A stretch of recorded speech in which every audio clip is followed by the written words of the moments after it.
Hello students, welcome to the channel.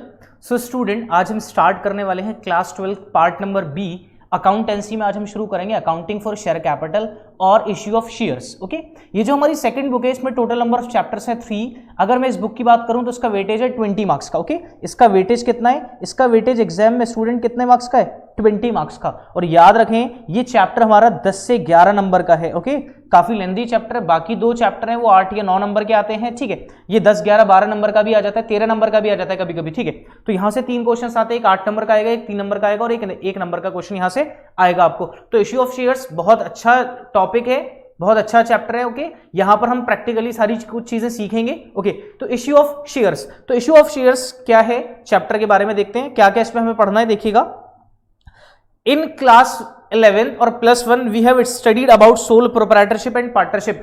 Class 11 में business studies में आप हालांकि सोल प्रोप्राइटरशिप पढ़ चुके थे, पार्टनरशिप पढ़ चुके थे और कंपनी के बारे में भी आपने पढ़ा था क्लास 11 बिजनेस स्टडीज। लेकिन अगर मैं अकाउंटेंसी की बात करूं तो क्लास 11 में आपने पढ़ा था क्या? सोल प्रोप्राइटरशिप के बारे में। फाइनेंशियल स्टेटमेंट्स आपने बनाई थी, ट्रेडिंग अकाउंट, P&L अकाउंट और बैलेंस शीट। और हम बात करें क्लास 12 की, क्लास 12 में आपने पहला जो पार्ट है वो पढ़ा था क्या? Partnership accounting. उसका जो पार्ट भी है वो है हमारे पास क्या? Company accounts. कंपनी के अकाउंट्स अब हम प्रिपेयर करेंगे। ठीक है, कंपनी कौन कौन से अकाउंट प्रिपेयर करती है।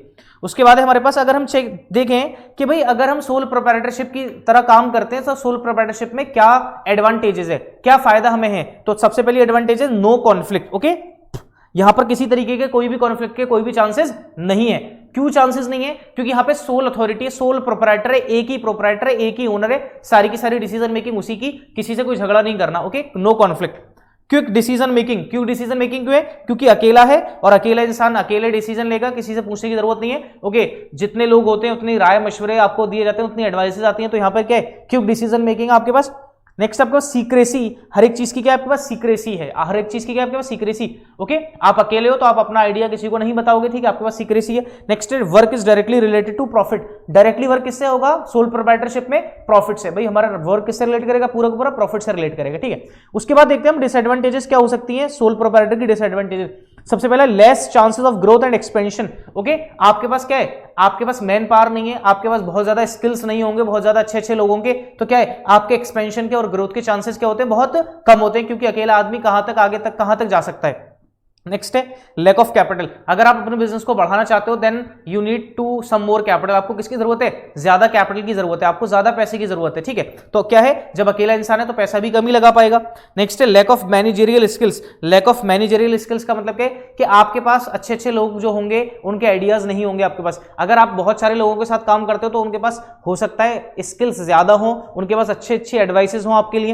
नेक्स्ट है लैक ऑफ कंटिन्यूटी, कि सोल प्रोप्राइटर का मैं क्या है? Lack of continuity. अगर सपोज करो अगर कोई सोल प्रोप्राइटर है, अगर उसको कुछ हो जाता है, कोई मिस हैपनिंग हो जाती है तो उसका बिजनेस फिर कैरी नहीं हो सकता, मतलब लैक ऑफ कंटिन्यूटी है। ठीक है, क्लियर है। अब आता है भाई एडवांटेजेस भी देख ली, डिसएडवांटेजेस भी देख ली। अब सॉल्यूशन क्या है? What is the solution? क्या सॉल्यूशन है हमारे पास? ठीक है, solution is to formation a company. क्या बना ले?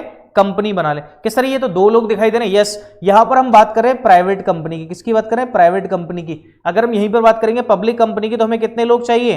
देखो, तो हमें बताइए कितने लोग चाहिए।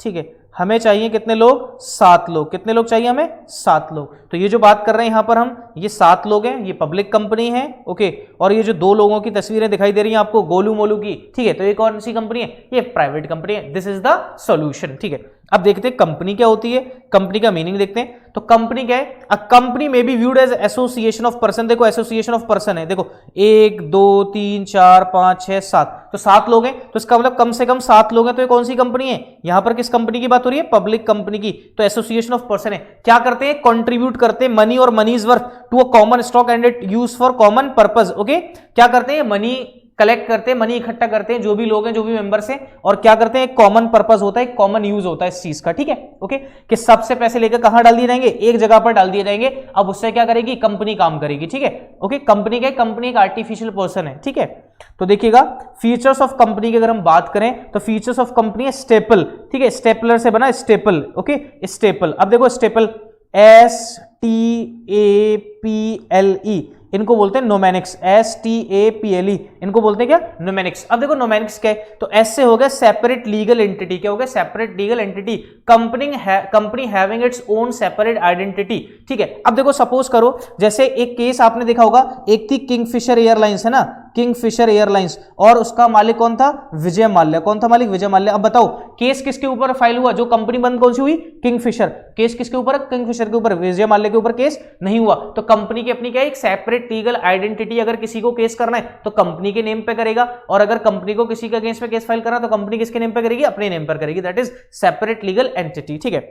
उसके बाद है ट्रांसफरेबिलिटी ऑफ शेयर्स। ठीक है, कि shares is a transferable instrument, कि हम शेयर्स को क्या कर सकते हैं? एक पर्सन से दूसरे पर्सन को क्या कर सकते हैं? इजीली ट्रांसफर कर सकते हैं। नेक्स्ट है artificial person. Company is are artificial person in the eyes of law. Company created by law और even destroy by law. Company को बनाया किसने? कंपनीज लॉ ने। कंपनीज एक्ट 2013 ने। उससे पहले किसने बनाया था? कंपनीज 1956 ने। उससे पहले किसने बनाया था? जो और कंपनी लॉ पुराना था उसमें बनी है कंपनीज। ठीक है। उसके बाद है परपेचुअल एग्जिस्टेंस। ओके, किसी की भी डेथ, किसी की भी इंसॉल्वेंसी कंपनी की कंटिन्यूटी पर अफेक्ट नहीं कर सकती। Company is a going concern process, whether new members में कम और ओल्ड मेंबर्स में go, but the company will remain in existence. Okay. Next है limited liability. In case of company there is a limited liability up to the extent of share holding. अगर मैंने 10,000 रुपए के shares, अगर 10,000 रुपए company में invest कर रखे तो मेरी लाइबिलिटी सिर्फ कितनी है? 10,000 रुपीज की है। But in case of partnership firm और in case of sole proprietorship firm there is a unlimited liability. Okay. Next है existence of common seal. Existence of common seal, कि यहां पर क्या होती है? कॉमन सील होती है। अभी अभी आपको पता है company being an artificial person in the eyes of law, तो कंपनी के अपने कोई साइन तो होती नहीं, तो कंपनी की क्या होती है? अपनी एक स्टैंप होती है। क्या होती है? अपनी एक स्टैंप होती है, ऑफिशियल स्टैंप, जिसको हम किस नाम से जानते हैं? कॉमन सील के नाम से जानते हैं। तो on the behalf of the company जो भी डायरेक्टर्स होते हैं कंपनी के, वो क्या करते हैं? कॉमन सील अटैच कर देते हैं। ठीक है, इससे ये पता चल जाता है कि ये काम किसने किया है? कंपनी ने किया है। क्लियर है? उसके बाद अब देखो यहां पर बताया गया सेपरेट लीगल एंटिटी क्या होता है, ये मैंने आपको समझा दी। सेपरेट लीगल एंटिटी क्या है? ट्रांसफरेबिलिटी ऑफ शेयर्स भी मैंने आपको बता दिया। ट्रांसफरेबिलिटी ऑफ शेयर्स है। आर्टिफिशियल पर्सन क्या है? ये भी समझा दिया। परपेचुअल एग्जिस्टेंस ये भी मैंने आपको बता दिया।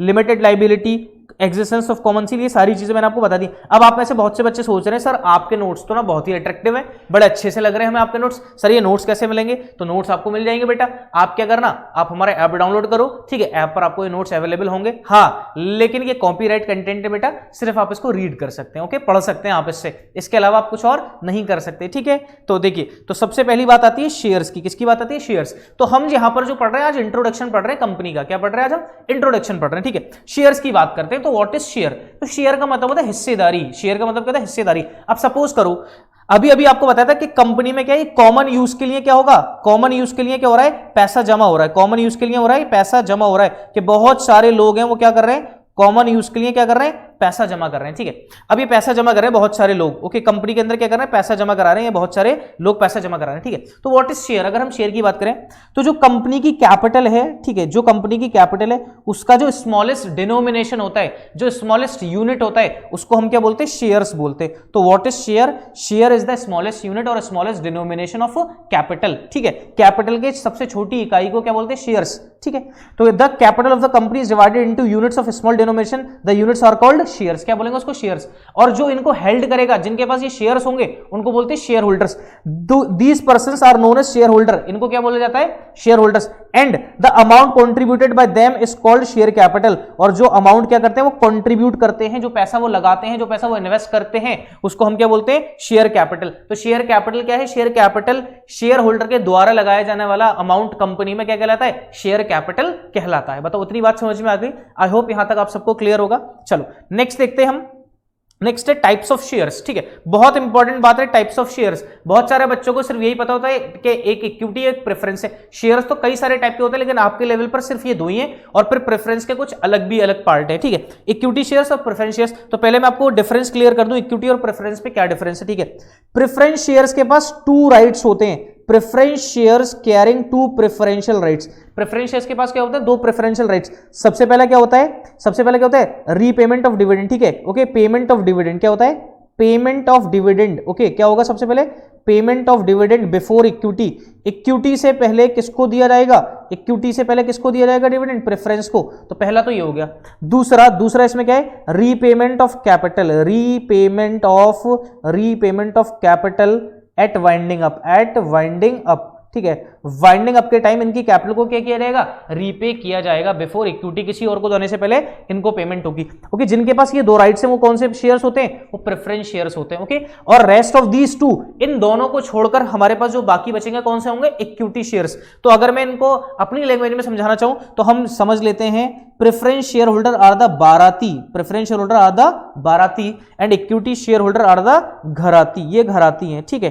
अब जरा बताना, शादी घर वाले, ये यहां से हो रही है शादी, ठीक है, तो इसका मतलब डिसीजन मेकिंग किसकी, इक्विटी की, डिसीजन मेकिंग किसकी, इक्विटी की, इक्विटी की डिसीजन मेकिंग है, ओके। इसका मतलब इनके पास क्या है, एक वोटिंग राइट है, क्या है इनके पास, एक वोटिंग राइट है, क्या है इनके पास, एक वोटिंग राइट है, ठीक है। मतलब ओनरशिप किसकी है, इक्विटी की है, रियल ओनर कौन है, इक्विटी, ओके। बारातियों का मतलब क्या है, आएंगे, खाएंगे, पिएंगे, जाएंगे, लेके चले जाएंगे खाना, तो इसका मतलब सबसे पहला शेयर होल्डर का जो खाना होता है उसको हमने बोला डिविडेंड, कि सबसे पहले खाना इन्हीं को मिलेगा, खाना इन्हीं को खिलाया जाएगा, मतलब डिविडेंड इन्हीं को मिलेगा। और जब बारात रुखसत होगी, बारात रुखसत होने का मतलब है जब कंपनी का क्या होगा, वाइंडिंग अप, जब कंपनी क्या होगी, वाइंड अप, जब कंपनी का लिक्विडेशन होगा, जब कंपनी क्या होगी, खत्म होगी, तो सबसे पहले किसको रीपे किया जाएगा, प्रेफरेंस को। जब बारात रुखसत होती है तो उसके साथ खाना बांध के दिया जाता है। हाँ सर हमने देखा है, अब हमें अच्छे समझ में आ गया इक्विटी और प्रेफरेंस क्या होते हैं, अब आपको डिफरेंस क्लियर हो चुका होगा, ठीक है। नेक्स्ट है हमारे पास, देखो दे भी रखा है, equity shares do not enjoy any preferential right in the payment of dividend और रीपेमेंट ऑफ कैपिटल, उनको कोई भी राइट नहीं दिया जाता है, ठीक है।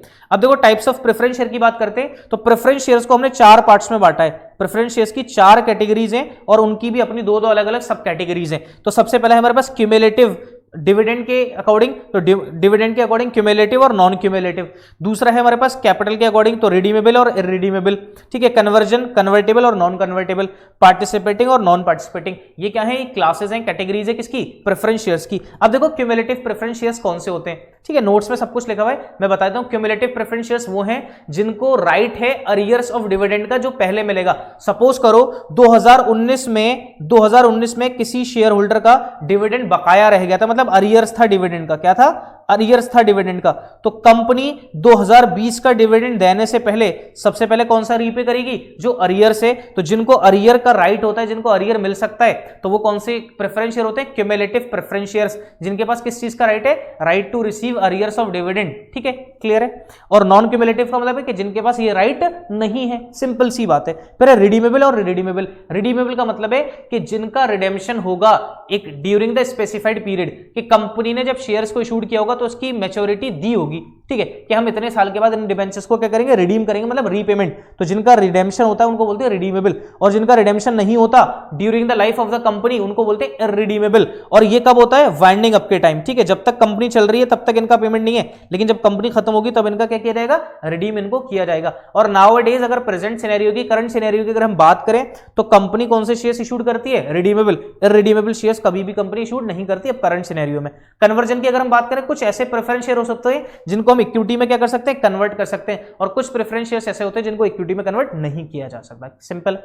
नेक्स्ट है पार्टिसिपेशन इन सरप्लस, पार्टिसिपेटिंग और नॉन पार्टिसिपेटिंग, इसको जरा समझ लेना एक बार। पार्टिसिपेटिंग नॉन पार्टिसिपेटिंग क्या होता है, सपोज करो कंपनी ने प्रॉफिट कमाया, और क्लास 11th में आप लोग बिजनेस स्टडीज में पढ़ चुके हो, मान लो प्रॉफिट कमाया कंपनी ने कितना, 1 लाख रुपए का, तो कंपनी ने इस प्रॉफिट के 3 टुकड़े करे थे, अगर आपको याद आ रहा हो तो, ठीक है, क्लास 11th की बातें। सबसे पहले कंपनी ने क्या दिया था, एक कॉर्पोरेट टैक्स दिया था, किसको, गवर्नमेंट को एक कॉर्पोरेट टैक्स दिया था, ठीक है।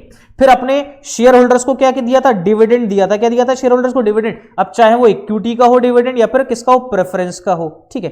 तो मान लेते हैं कंपनी ने 20,000 रुपए का कॉर्पोरेट टैक्स दे दिया, कंपनी ने 10,000 रुपए के डिविडेंड दे दिए, तो कंपनी के पास अभी भी रिटेन्ड अर्निंग्स कितनी, ओके, कितना बचा, 70,000। इस 70,000 को हम बोलते हैं कंपनी की रिटेन्ड अर्निंग्स, क्या बोलते हैं, रिटेन्ड, या फिर कंपनी का बोलते हैं रिजर्व्स एंड सरप्लस, क्या बोलते हैं, रिजर्व्स एंड सरप्लस, इस नाम से हम इसको जानते हैं। तो इसका मतलब डिविडेंड यहां तो मिल गया, प्रेफरेंस और इक्विटी को दोनों को मिल गया, लेकिन कुछ प्रेफरेंस शेयर ऐसे होते हैं जिनका इस रिटेन्ड अर्निंग्स के अंदर भी क्या होता है, शेयर। अगर रिटेन्ड अर्निंग के अंदर शेयर है तो वो कौन से हो गए, पार्टिसिपेटिंग, क्योंकि रिटेन्ड अर्निंग का दूसरा नाम है रिजर्व्स एंड सरप्लस। तो ये जो सरप्लस बच रहा है, अगर किसी प्रेफरेंस शेयर होल्डर का इन 70,000 के अंदर कोई भी अगर शेयर है तो उनको बोलते हैं पार्टिसिपेटिंग प्रेफरेंस शेयर्स। ऑलरेडी आपको ऑर्डिनरी डिविडेंड तो मिल ही रहा है, नॉर्मल डिविडेंड तो मिल ही रहा है, लेकिन कुछ ऐसे शेयर्स होते हैं प्रेफरेंस में पार्टिसिपेटिंग, जिनको सरप्लस में भी कुछ शेयर दिया जाता है। तो 70,000 में जिनका शेयर होगा वो कौन से होंगे, पार्टिसिपेटिंग होंगे, ओके। और जिसमें इनका शेयर नहीं होगा वो कौन से होंगे, नॉन पार्टिसिपेटिंग। क्लियर है यहां तक आई होप आपको अच्छे से बात समझ में आ गई होगी, ठीक है।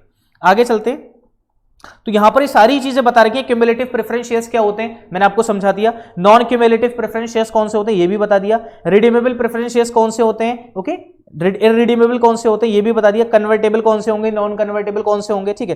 पार्टिसिपेटिंग प्रेफरेंस शेयर्स कौन से होंगे? अब देखो यहां पे क्या लिखा हुआ है, have a right to participate in the further surplus. Further surplus का मतलब जो डिविडेंड मिल रहा है वो तो मिलेगा ही, उसके अलावा of a company share which after dividend at a certain rate has been paid on equity which do not enjoy any such right, तो नॉन पार्टिसिपेटिंग हो गई। क्लियर हो गया?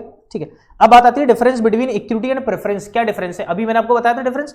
अब इनको हमने क्या करना है, डिफरेंशिएट, क्योंकि कभी कभी क्वेश्चन में पूछ लेता है। ठीक है, तो इक्विटी और प्रेफरेंस पे क्या डिविडेंड? सबसे पहले फिक्स रेट ऑफ डिविडेंड। तो याद रखना फिक्स रेट ऑफ डिविडेंड सिर्फ और सिर्फ प्रेफरेंस के साथ होता है और प्रेफरेंस के साथ जुड़ा हुआ होता है 6% प्रेफरेंस शेयर, 9% प्रेफरेंस शेयर। अगर अभी तक गौर नहीं करा तो अब गौर करना अपनी बुक में। इस तरीके से कहीं पर भी प्रेफरेंस शेयर है तो उसके साथ कुछ परसेंटेज होगी और दैट परसेंटेज किसको बताती है? जो आपका रेट ऑफ डिविडेंड है। ठीक है, अगर यही रेट डिबेंचर्स के साथ जोड़ता है तो वो रेट ऑफ इंटरेस्ट होता है। ठीक है, क्लियर है? ओके, चलो नेक्स्ट हमारे पास है फिक्स रेट ऑफ डिविडेंड। तो क्या है? इक्विटी के पास do not carry any assurance as dividend payment. इनकी कोई एश्योरेंस नहीं होती, इनको मिल भी सकता है नहीं भी मिल सकता, लेकिन हाँ ये इशूड ही इस वजह से किए जाते हैं कि इनको क्या मिलेगा? डिविडेंड। क्या मिलेगा? Issued with a conditional assurance regarding a prescribed rate of dividend. पहले से ही डिसाइड होता है कितना मिलेगा।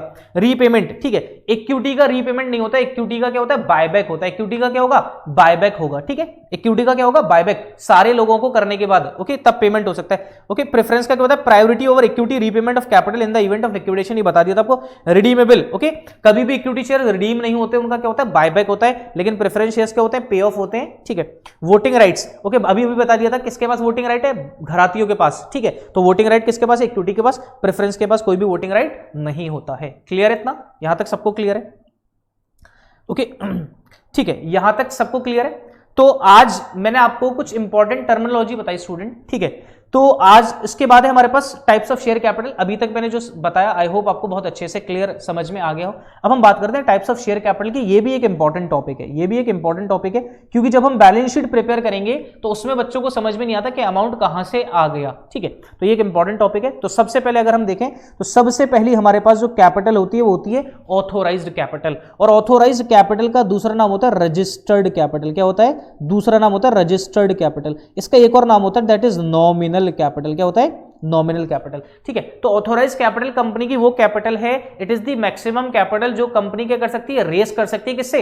पब्लिक से रेस कर सकती है, वो मैक्सिमम है। और ये कहां गिवन होता है? ये कंपनी के मेमोरेंडम ऑफ एसोसिएशन में। तो कंपनी के दो चार्टर थे, क्लास 11th में भी पढ़ा होगा, memorandum of association and articles of association. ठीक है, ओके, ऑथोराइज्ड कैपिटल को हमने दो पार्ट्स में डिवाइड किया। एक तो है हमारा एक तो है हमारा इश्यूड और दूसरा कौन सा? Unissued. Authorised capital is divided into two parts, that is issued capital and unissued capital. ठीक है, issued capital is further divided into two parts. Issued के फर्दर दो पार्ट हो गए, एक सब्सक्राइब्ड कैपिटल और एक अनसब्सक्राइब्ड कैपिटल। अब देखिएगा, इश्यूड का मतलब क्या है कि वो शेयर्स जो हमने पब्लिक को इश्यूड करे हैं फॉर सब्सक्रिप्शन पर्पस। ठीक है, अनइश्यूड का मतलब है जो कंपनी ने अपने पास रखे अभी तक इश्यूड नहीं किए। ठीक है, लाइक उसको हम बोल सकते हैं रिजर्व कैपिटल।